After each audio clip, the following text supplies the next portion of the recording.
Oh yeah, sorry, it was delaying. I want the market to move as smooth as possible, literally, because you can never really know how far it can go. So that comes because I'm personally greedy. Maybe that's why, right? Now, how do we analyze market? Does the market, I mean. Remember now, guys, let me go back to the drawing board. There is literally millions of people trading in the world, literally millions.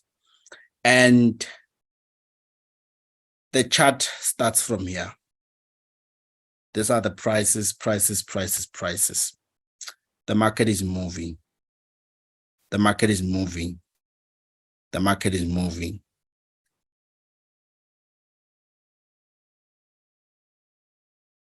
Right? Now, when the market is moving, this is just an example of what we call linear. I think they call it linear. This type of example, where is it? Yeah, this, when your chart is like this. Yeah, so that's just the example that I'm actually showing you guys, because I won't be able to draw the bar charts. So the price is moving like this. What are the odds and what are the chances that out of everyone, the millions of people who are trading on the market at that given moment, what are the odds that only your analysis are correct? What are the odds, literally? Your odds are almost at zero. You don't stand a chance against millions of traders. Now, if you don't stand a chance against millions of traders, then why do people like me keep on winning? Why do people like me keep on winning, like all the time? Why do we keep on moving, right? Because ideally, most of you guys would actually trust my judgment better than yours, right? Number one, experience. Excuse my spelling if it's wrong. Experience. I have 7 years. Now, I have 7 years experience in trading. When I say 7 years experience in trading, I simply mean that 7 years of looking at the market 24 hours for whatever period I'm still awake for, literally. Now, your 7 years or your 10 years will never be the same as mine, because you go to school, you go to work. Therefore, our results shall and will never be the same, right? So these are the things that you cannot buy. You cannot buy them. And that is the secret to analyzing NASDAQ, right?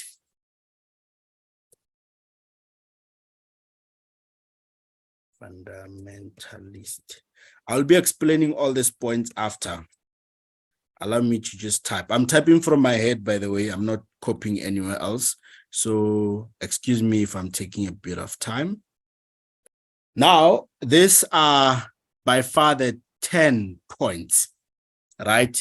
I don't know if it will allow me to zoom this. No, it's not allowing me to zoom it, but it's fine. Yes. So now these are the 10 points. Keep in mind that you can zoom in on your screen, zoom in, zoom out, the same way you're doing so on pictures. And you will be able to basically see what's happening, right? So now, number one, 7 years experience. It's something that you cannot buy. You literally cannot buy the kind of experience that I have on the market. And my 7 years of experience on the chart is worth millions in terms of the number of information I have, right? And the experience that I have is not about winning. The experience that I have involves about 95% of failing, right? That is what we call experience. Now, once you have gotten to that stage whereby now you have that 97, you have that 97, I mean that 95% of losing, what happens after is you become confident, right? So I'm literally confident and proud of my losses and my wins. And that is why to some of you guys, I look like a mini trading god, you know, and most of you guys wish you can have the kind of confidence that I have, but my confidence is too dark that if you were to walk a mile in my shoe, most of you guys would even faint before you even take your first step. You know, it's filled with disappointment in most cases, bad memories in most cases, losses, tears, and everything. So that brings confidence to me to say, hey, I can do this, you know? And it's something that you cannot buy from anyone. You develop with time, and it's not even about a period of time. Some of you guys can get it in 1 year, some 2, 3, 4, some 15 years. It's all about what kind of a person are you and how committed are you to the chart, right? That is number 2. Number 3, I'm a fundamentalist. I've been a fundamentalist for 7 years fully. And what that has done for me is understand the fundamental logistics that move the market up and down, right? There is nothing technical that moves the market. I repeat, there is nothing technical that moves the market. I'm referring to any trading robot. I'm referring to any indicators. There is nothing technical that moves the market, right? Everything that moves the market has to do with fundamentals, right? Now, I have pretty much 7 experience in that department because ideally, as you all know, I've been a fundamentalist all my life, ideally, right? Now, history, number 4, technicals. I've started trading technicals in 2020, and ideally technicals for me simply means that you're going to be staying on the market for hours.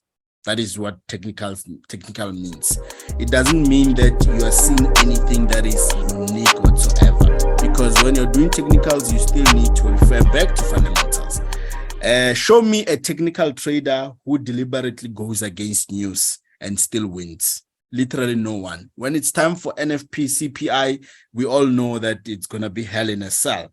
And there is no single trader that can deliberately go against what the news are saying, right? So that's why I still say technicals do not move the market at all, my people, right? Sharp. Now, number 5, I'm a risk taker. You know, risk taker simply means that when I put 5,000 rands on the market, I would want to go out with 50,000. And for me, it's not even about the duration. It's not even about how long I'll take to get there. For me, it's about getting that goal done. It's about achieving whatever that I need to achieve at that given moment. Irregardless of whatever that it takes, I need to come out as a winner. That is what a risk taker means. Now, there's what we call soft traders. Soft traders, whenever they see, here's what kills you guys the most. Here's what kills you guys. Most of you guys are getting killed by this the most. And some of you guys can relate to it. How many times in your life have you seen profit and held on to profits? Number 1. How long was the duration that you've held on to profits for? And how many times have you seen losses in your life? What is the max duration that you've held on to losses for in your entire life? When you compare the time frames in terms of the amount of time that you've spent holding on to losses as to compared to holding on to profits, the amount of time that you spend holding on to losses is slightly higher compared to the amount of time that you spend holding on to profits. Immediately when you see small profits, the first thing that you want is to go out. Why? Because you're panicking. You're literally panicking, which is normal, right? And that is where the psychological part of the market comes in. That is where the liquidity wants you. That is where they're going to nail you, because they know that you are vulnerable as a person. You are very much weak. Psychologically, they've gotten you, literally. You are able to hold on to a loss for much longer, but you can't hold on to a profit for much longer. One of the chat, someone is saying that I've held on to a loss for 3 weeks, but how many people can hold on to profits for 3 weeks? Literally no one. As soon as it's $1, you are out, and you consider yourself a winner, and you are the biggest loser. Trust me. Why? Because your risk ratio is not corresponding with your rewards. You are entirely risking 6 hours of your time with your last 1,000 rand sitting on a loss of about 700 for a whole 6 hours. Immediately when you come back on profit of 90 rand, you are out, and you post a WhatsApp status saying you want to trade. If I was a liquidity provider, I would create a comedy show with you guys, because that's the psychological part of it. Now, once you start nailing that psychological part of it, understanding that, you know what, it's either I make money or I lose money. What does it take for me to be a risk taker? What does it take? What do I need to be a risk taker? Right? A professional risk taker like me, I'm a professional risk taker. The amount of loss I'm able to hold on to is the amount of profit I'm able to hold on to. And that is why what I've taught the admin. That is why most of the things that he does mostly seem impossible, because he was doing the same thing. He would hold on to losses for the longest time without closing, but immediately when he's on profit, he wants to close. Why? Why are you trading in the first place? He's telling me that, no, I need to close because I'm going to lose. Who says you can't lose when you're on a loss? You have held on to that loss. Did you lose? No, the market came back. Then now immediately when you see $1, why do you see a need to close? You know, it's a psychological thing. You need to develop it, and everything, each and every step has a collaboration with the next. You cannot just be a risk taker if you don't know number 4, which is technicals, if you don't know number 3, which is fundamentals, if you don't have confidence, which is number 2, if you don't have experience, which is number 1. I hope that makes sense. You cannot skip these things. It's a sequence, it's a storyline that you need to follow irregardless, right? Sharp. Now, number 6, loser.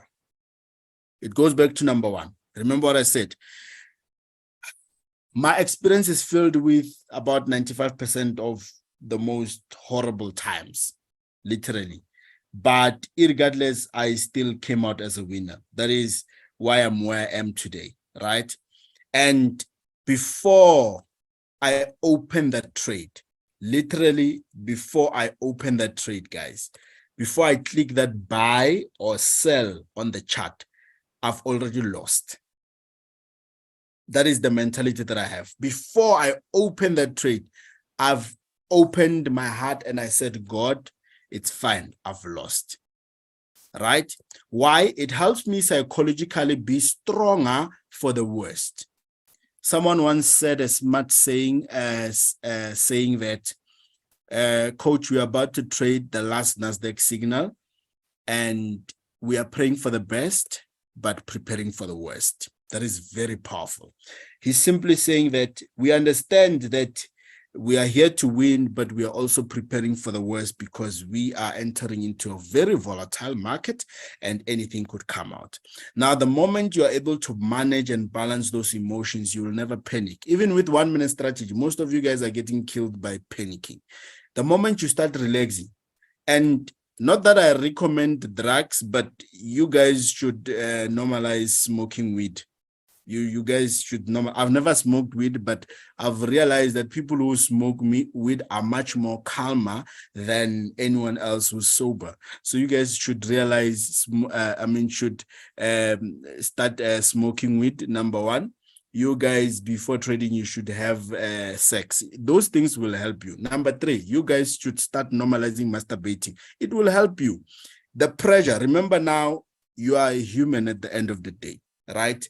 Your body has hormones, has veins, has emotions, has whatsoever. Some of these substances contribute a lot, and some of these things could help you reduce unnecessary pressure. Try it, guys, you'll see. Literally try it, guys. You'll see.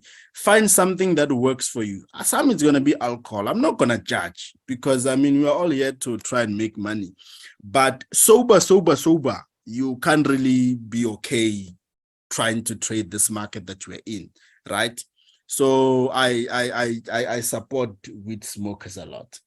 Now, we are done with number 6, which is analysis. Analysis entirely. The whole topic of analysis entirely is based on these things. Because most of you guys say that, coach, create a Nasdaq course. It's impossible. How do I create a Nasdaq course out of these 10 things? How do I create a Nasdaq course out of my personal experience, my confidence, my fundamental knowledge, my history with technicals, my risk appetite, my losses, my trading plan, my desperation? Offline, I'll explain what it means. My secrecy, it's impossible. Now, moving to number 7, which is trading plan, right? Moving to number 7, which is trading plan. Now, before you start a wave, the reason why I've created waves in Nasdaq is because I want you to understand that this is what we call a mission. It's a project. You come in, you go out. A wave simply means that you come in, you go out. You're not here to stay. This is not your home, right? Therefore, it's very important to have a plan before tackling each and any wave in the Nasdaq group. It's very, very, very important for you to have a plan, guys. It's very, very, very important. Now, some of my trading plans, I've shown you guys countless times. Admin starting with 20 Rand, making 432,000, trading 8 times. Just the recent one, admin starting with 40 Rand, making 1.2 million, trading 7 times. Admin starting with 10,000 Rands, making 965,000, trading 5 times. I'll still come to that part, but it's a plan. The admin had a plan. His plan does not involve how much he's going to make, but his plan involves the consistency. Consistency is to say, hey, I'm only trading 5 times, like what he did on that big account. He said, I'm only trading 5 times. Whatever that I'm making on that 5 times, I'm good. That's the trading plan. Number 2, on the 40 Rands account, admin's plan did not involve CPI. That is a trading plan saying, hey, I'm not trading news on this account. Therefore, I'll stick to my plan. That is why he's separately deposited 5,000 Rands and he lost it. After that, he lost it trading trading the CPI separately, and that entirely did not affect his trading plan at all. It's a plan that he said, hey, I'm going to stick to this plan, and then that's it. And he did stick to his plan, and then that was it, right? I hope that makes sense. So I cannot tell you what kind of plan you need to have. You need to sit down and say, okay, Nasdaq wave has 8 signals and I could get up to 11 should there be a need, right? Now, what is my plan? What is expected of me? What should I do in this regard? What should I do in this case, right? So that is a plan. You sit down and you draft your own plan and say, you know what?